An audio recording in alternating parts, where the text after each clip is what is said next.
आप सफल होना चाहते हैं, और सच कहूं तो मैं भी होना चाहता था। घर, गाड़ी, धन, प्रतिष्ठा, हम सब किसी न किसी दौड़ का हिस्सा हैं। लेकिन क्या कभी आपने ठहर कर सोचा है कि इस दौड़ का अंत कहाँ है? एक लक्ष्य पूरा होता है तो मन उसी क्षण दूसरा लक्ष्य खड़ा कर देता है। एक शिखर पर पहुंचते हैं तो सामने उससे भी ऊंचा शिखर दिखाई देने लगता है। यह ऐसी प्यास है जो जितनी बुझाने की कोशिश करो उतनी ही बढ़ती जाती है। यहीं एक गहरा प्रश्न जन्म लेता है, क्या सचमुच हम सही दिशा में दौड़ रहे हैं? हो सकता है जीवन का उद्देश्य सब कुछ पा लेना नहीं, बल्कि उस बोझ से मुक्त होना हो जिसे हम अपना समझकर जीवन भर ढोते रहते हैं। शायद जीवन का सबसे बड़ा विरोधाभास भी यही है। जिसे हम सफलता मानते हैं वही हमें धीरे धीरे स्वयं से दूर ले जाती है। और संभव है कि जीवन का अंतिम लक्ष्य सफलता नहीं, बल्कि शून्य हो जाना हो। यह हार मान लेने की बात नहीं है।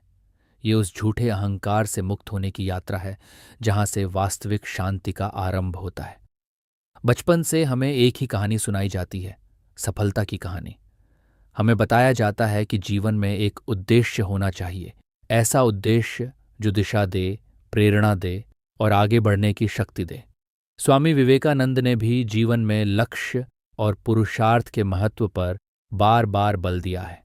बिना दिशा का जीवन उस नाव के समान है जिसका कोई नाविक न हो। वह लहरों के सहारे भटकती रहती है और कभी भी डूब सकती है। लेकिन समय के साथ हमने लक्ष्य का अर्थ ही बदल दिया।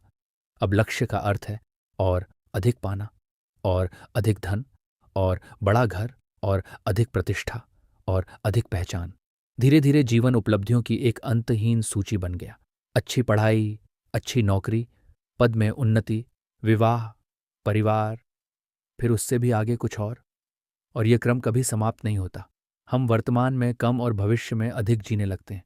मन बार बार कहता है, जब पद में उन्नति होगी तब मैं सचमुच प्रसन्न हो जाऊंगा। जब वह गाड़ी मिल जाएगी तब मन को शांति मिलेगी। जब बच्चे अपने जीवन में स्थापित हो जाएंगे तब चैन से जी सकूंगा। लेकिन वह तब कभी नहीं आता। हर मंजिल अगली दौड़ की शुरुआत बन जाती है। हम ऐसी दौड़ में शामिल हैं जिसकी कोई अंतिम रेखा ही नहीं है। और इस अंतहीन दौड़ का परिणाम क्या है? तनाव, चिंता, अकेलापन और भीतर फैलता हुआ एक ऐसा खालीपन जिसे कोई उपलब्धि भर नहीं पाती। फिर तुलना शुरू होती है। किसी की सफलता देखकर अपनी उपलब्धियां छोटी लगने लगती हैं। किसी की तरक्की देखकर मन में ईर्ष्या जन्म लेने लगती है। धीरे धीरे पूरा जीवन एक अदृश्य दबाव बन जाता है। कुछ बनने का दबाव, कुछ सिद्ध करने का दबाव, कुछ खो देने का भय। और इसी दबाव के बीच हम सबसे आवश्यक प्रश्न भूल जाते हैं, मैं वास्तव में कौन हूं? मेरा वास्तविक स्वरूप क्या है? हम अपने स्वभाव को भूलकर केवल एक भूमिका निभाने लगते हैं, एक सफल व्यक्ति की भूमिका।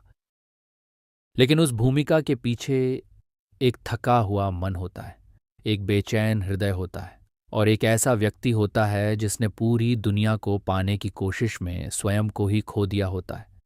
यही आधुनिक जीवन की सबसे बड़ी विडंबना है। हमने उपलब्धियां तो बहुत इकट्ठी कर लीं, लेकिन स्वयं से दूर होते चले गए।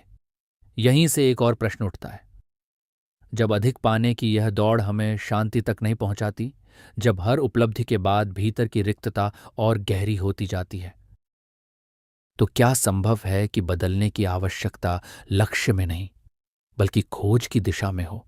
क्या वास्तविक खजाना और अधिक बनने में नहीं, बल्कि शून्य हो जाने में छिपा है? हम जीवन भर कुछ बनने की कोशिश करते हैं। यहीं एक गहरा विरोधाभास सामने आता है। जितना हम कुछ बनने की कोशिश करते हैं, उतना ही स्वयं से दूर होते जाते हैं। इसीलिए जब जीवन का लक्ष्य शून्य कहा जाता है, तो पहली बार सुनते ही मन चौंक जाता है।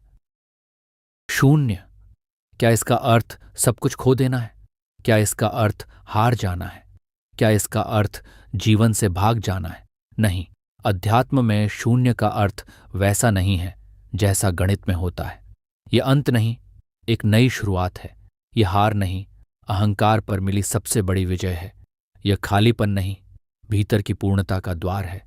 जरा अपने मन को देखिए, वर्षों से उसमें विचार भरते रहे, इच्छाएं भरती रहीं, डर भरते रहे, स्मृतियां भरती रहीं, पहचानें जुड़ती रहीं, और धीरे धीरे मन इतना भर गया, कि उसमें शांति के लिए कोई स्थान ही नहीं बचा। जिस पात्र में पहले से सब कुछ भरा हो उसमें नया जल नहीं डाला जा सकता, उसे पहले खाली करना पड़ता है। मन भी ऐसा ही है। शून्य होने का अर्थ स्वयं को मिटा देना नहीं, बल्कि उस सब को छोड़ देना है जो वास्तव में आपका है ही नहीं। मैं डॉक्टर हूं, मैं अधिकारी हूं, मैं धनी हूं, मैं निर्धन हूं, मैं सफल हूं, मैं असफल हूं। ये सब जीवन की भूमिकाएं हैं। इनमें से कोई भी आपका वास्तविक स्वरूप नहीं है। जब ये सारी परतें एक एक करके हटने लगती हैं, तब पहली बार उस मौन का अनुभव होता है जो हमेशा से भीतर उपस्थित था। यही शून्यता की शुरुआत है। ये निराशा नहीं, बल्कि सबसे गहरा यथार्थ है।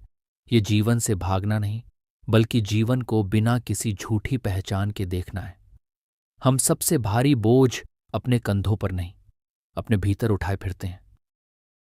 मैं, मेरा, यही दो शब्द धीरे धीरे पूरे जीवन का भार बन जाते हैं। लगभग सभी महान आध्यात्मिक परंपराएं एक ही दिशा की ओर संकेत करती हैं। दुख का कारण संसार से पहले अहंकार है। वही अहंकार जो स्वयं को सबसे अलग, सबसे स्वतंत्र और सबसे महत्वपूर्ण मानता है।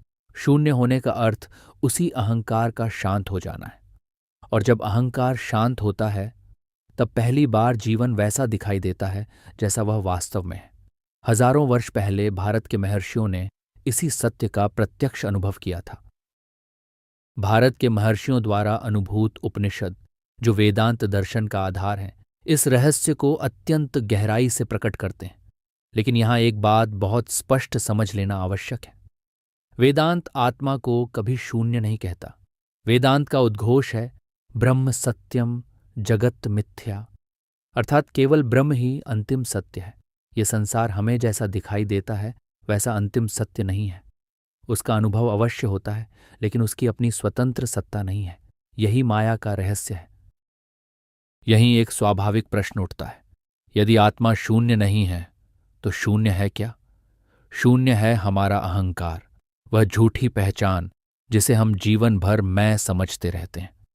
उपनिषद बार बार संकेत करते हैं कि आत्मा को प्राप्त करने की आवश्यकता नहीं है, क्योंकि वह कभी खोई ही नहीं। जो मिटना है वह आत्मा नहीं, बल्कि उसके ऊपर छड़ी हुई अज्ञान की परतें हैं।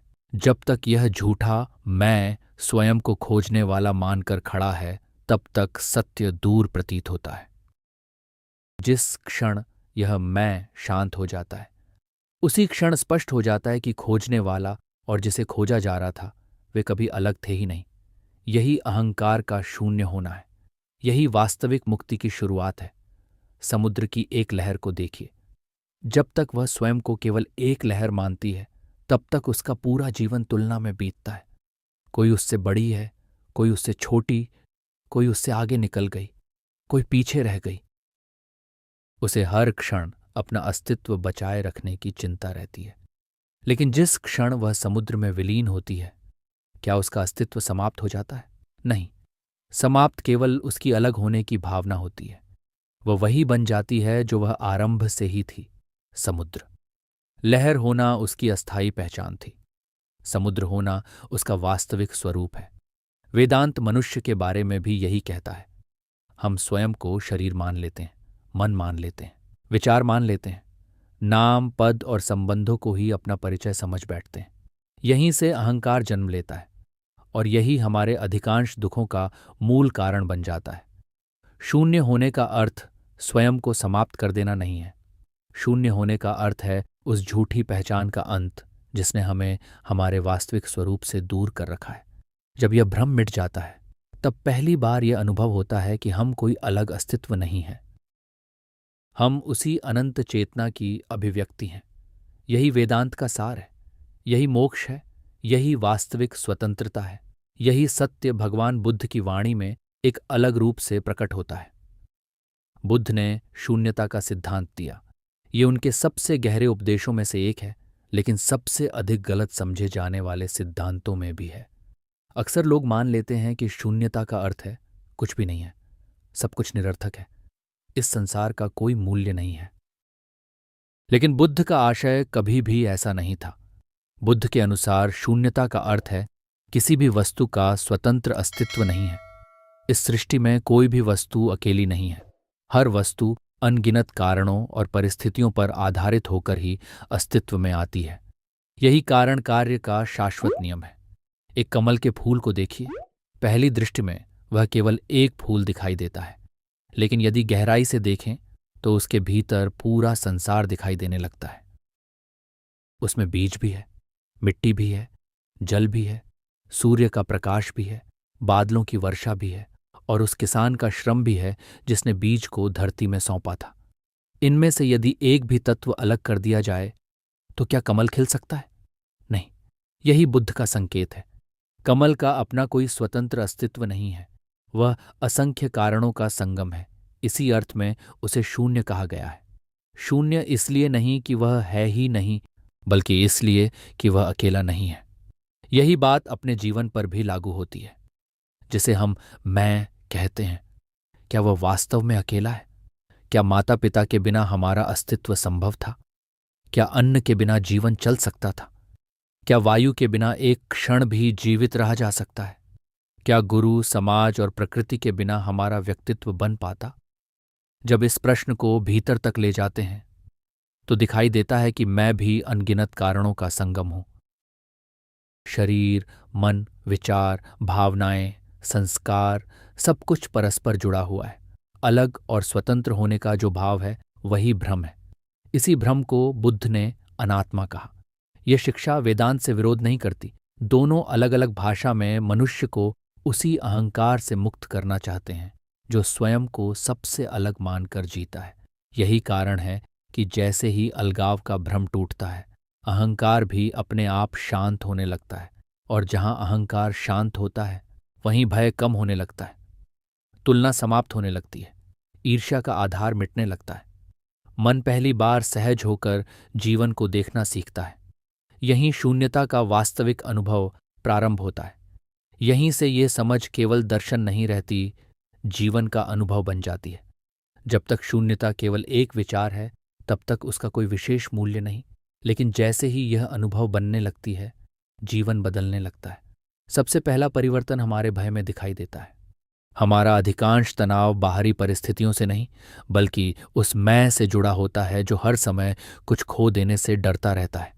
मेरी नौकरी चली गई तो क्या होगा? लोग मेरे बारे में क्या सोचेंगे? यदि मैं असफल हो गया तो? यदि मेरा सम्मान कम हो गया तो? यही मैं और मेरा धीरे धीरे चिंता का सबसे बड़ा कारण बन जाते हैं। लेकिन जैसे जैसे अहंकार का यह बोझ हल्का होने लगता है, वैसे वैसे जीवन भी हल्का होने लगता है। घटनाएं पहले जैसी ही रहती हैं, पर उन्हें देखने का दृष्टिकोण बदल जाता है। सफलता आती है तो अहंकार नहीं बढ़ता, असफलता आती है तो भीतर का संतुलन नहीं टूटता। मन धीरे धीरे साक्षी भाव में स्थिर होने लगता है। मनुष्य अपना कर्म पूरी निष्ठा से करता है, लेकिन परिणाम को अपनी पहचान नहीं बनाता। भगवद गीता इसी अवस्था को निष्काम कर्म कहती है। इसका प्रभाव केवल मन पर ही नहीं पड़ता, रिश्तों पर भी पड़ता है। अहंकार कम होते ही सुनने की क्षमता बढ़ जाती है। हर बात अपनी प्रतिष्ठा का प्रश्न नहीं लगती। हर मतभेद संघर्ष में नहीं बदलता। तुलना धीरे धीरे समाप्त होने लगती है और उसके स्थान पर समझ और करुणा जन्म लेने लगती है। काम करने का ढंग भी बदल जाता है। अब उद्देश्य केवल स्वयं को सिद्ध करना नहीं रहता, कार्य स्वयं एक साधना बन जाता है। सफलता मिले तो कृतज्ञता रहती है, असफलता मिले तो उससे सीखने की विनम्रता बनी रहती है। धीरे धीरे जीवन उपलब्धियों की दौड़ नहीं, भीतर की शांति की यात्रा बन जाता है। यही शून्यता का वास्तविक फल है। यह आपको संसार से दूर नहीं ले जाती, बल्कि संसार के बीच रहते हुए भी भीतर से स्वतंत्र बना देती है। तब लक्ष्य समाप्त नहीं होते, लेकिन लक्ष्य का कारण बदल जाता है। अब लक्ष्य किसी कमी को भरने के लिए नहीं बनते, वे भीतर की पूर्णता से जन्म लेते हैं। और यही सबसे बड़ा अंतर है। जिस व्यक्ति के भीतर रिक्तता होती है वह संसार से भरना चाहता है। जिसके भीतर पूर्णता जाग जाती है वह संसार को कुछ देना चाहता है। यहीं शून्यता का सबसे सुंदर रहस्य छिपा है। जब भीतर का झूठा मैं शांत हो जाता है, तभी पहली बार जीवन अपनी संपूर्णता में प्रकट होता है। अब उस प्रश्न पर लौटते हैं जहां से हमारी यात्रा शुरू हुई थी। जीवन का लक्ष्य शून्य क्यों कहा गया है? क्योंकि शून्य होना हारना नहीं है, शून्य होना स्वयं को मिटा देना भी नहीं है। शून्य होना उस झूठे मैं से मुक्त होना है जिसे हमने जीवन भर अपनी वास्तविक पहचान समझ लिया। यही अहंकार भय को जन्म देता है, यही तुलना पैदा करता है, यही अपेक्षाएं बनाता है, और यही हमें हर क्षण कुछ बनने, कुछ पाने और कुछ सिद्ध करने की बेचैनी में बांधे रखता है। जब यही अहंकार शांत होने लगता है, तब जीवन भी शांत होने लगता है। धीरे धीरे यह अनुभव होता है कि हम अलग अलग अस्तित्व नहीं हैं, हम उसी एक अनंत चेतना की अभिव्यक्तियां हैं। यही शून्यता का वास्तविक रहस्य है। आत्मा कभी शून्य नहीं होती, शून्य होता है केवल अहंकार का भ्रम, और उसी भ्रम का अंत मुक्ति का आरंभ है। ये यात्रा किसी एक दिन पूरी नहीं होती। हर विचार, हर संबंध, हर कर्म हमें स्वयं को जानने का एक नया अवसर देता है। जब भी तुलना, भय या अहंकार मन पर अधिकार करने लगें, बस एक क्षण ठहरिए और स्वयं से एक प्रश्न पूछिए, मैं वास्तव में कौन हूं? हो सकता है इसी एक प्रश्न में जीवन की सबसे बड़ी खोज छिपी हो।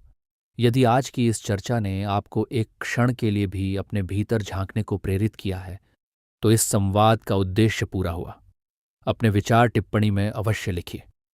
मैं जानना चाहूंगा कि आपके लिए शून्य का वास्तविक अर्थ क्या है। और यदि आप उपनिषद, वेदांत और भारत के महर्षियों की ऐसी ही गहन शिक्षाओं को सरल और प्रामाणिक रूप में समझना चाहते हैं, तो इस यात्रा में हमारे साथ जुड़िए।